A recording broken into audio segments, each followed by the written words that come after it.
নমস্কার, আমি শ্রী সৌব্রত ভারতী।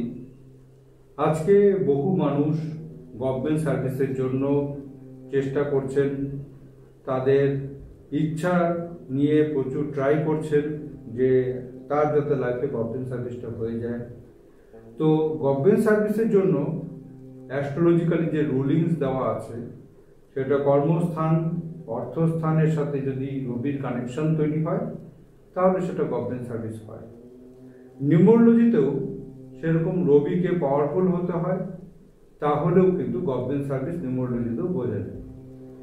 তো রবি গভর্নমেন্ট সার্ভিস ছাড়াও আরও কিছু কারকত্ব রয়েছে। সেটা হলো রবি মেডিসিনের উপরে কাজ করে, রবি গভর্নমেন্ট সেক্টরের উপরে কাজ করে, রবি পাওয়ার ট্রানজাকশন মানে হচ্ছে সাপোজ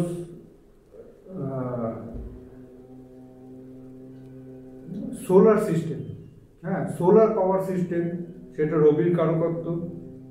তারপরে যে কোনো টাইপের ম্যানেজারিয়াল পোস্ট, এগুলি সব রবির কারকত্ব। ঠিক আছে, যে কোনো টাইপের ম্যানেজার এবং ম্যানেজারিয়াল পোস্ট সব রবির কারকত্ব। অ্যাজ এ বস রবির কারকত্ব। বৃহস্পতি যেমন গুরু, রবিকেও গুরু হিসাবে ধরা হয়। যে কোনো টাইপের পাওয়ার বা সোর্স অফ এনার্জি সব রবির কারকত্বের মধ্যেই পড়ে। ফার্নিচার, সেটাও রবির কারকত্বের মধ্যে পড়ে। আমরা যত মশলার ব্যবসা করি, এটাও রবির কারকত্বের মধ্যে পড়ে। ঠিক আছে, তো কোনো কারণবশত ধরেন আপনি রবির কোনো ব্যবসা করছেন বা কাজ করছেন, কিন্তু সেই কাজে আপনার ভালো ডেভেলপমেন্ট হচ্ছে না, কিংবা কোনো রকমভাবে আপনি ডিস্টার্ব ফিল করছেন, তাহলে কিন্তু একজন ভালো অ্যাস্ট্রোলজারকে দেখিয়ে আপনি রবির প্রতিকার করান।